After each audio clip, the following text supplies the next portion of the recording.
Hi, I'm Allie Scarlett. I hope you're doing as tremendously as possible. I've noticed how in college football, coaches will just go like that, right? Like I heard Double Sweeney saying there's some chatter about him, and he's had all this success at Clemson, and they had a good year last year. I mean, I know he's not gone. And then in other leagues too, you see in the NBA, Michael Malone was fired after only 2 years after winning the NBA championship. And then Monty Williams, similar time span after he went to the NBA Finals. So, but you see this like college football, great coaches are also gone just a couple years after achieving an unbelievable thing.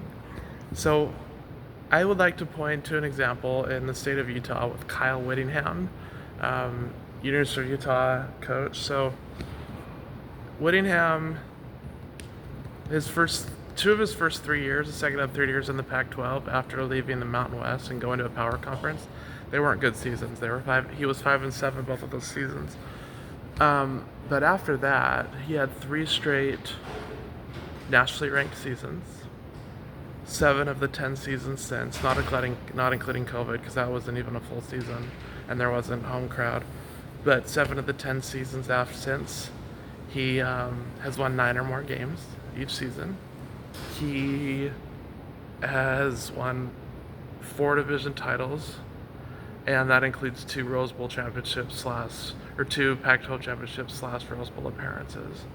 Now it would have been crazy to, I mean, 2008 he went undefeated, won the Sugar Bowl, beat Nick Saban's Alabama. 2009, 2010 also were great years, nationally ranked seasons. Definitely 10-win seasons, possibly nationally ranked.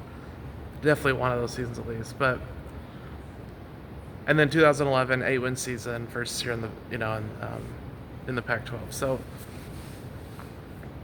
he was good. It would have been nuts if he'd been fired. However, it definitely could have happened, given the college football landscape and the climate. Definitely could have happened.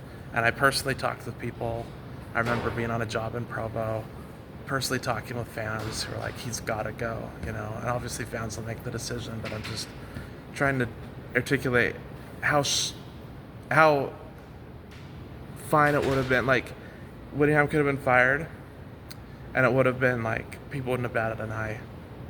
So, but he's a great coach. I think he's the best coach in college football currently after Dabo Swinney and after well, I was gonna say, frankly, I forgot for just a moment that Nick Saban retired, but Whittingham was a top four coach in all of college football right now, top three, and that is despite last year's 5-7 season as well. So I really just think it was Chris Hill was the athletic director and who um, decided to stick with them, and basically Utah's program is at a higher. They've gone a higher level because of Kyle Whittingham, and because Chris Hill decided to not be like so many sports management professionals and professionals. I don't think it's very professional to get rid of somebody 2 years after you win an NBA championship, for instance. But yeah, and he didn't do that, and it shows a great example. Thanks for watching, and not just example of being a human being, but also just pure success on the field. Thanks for watching.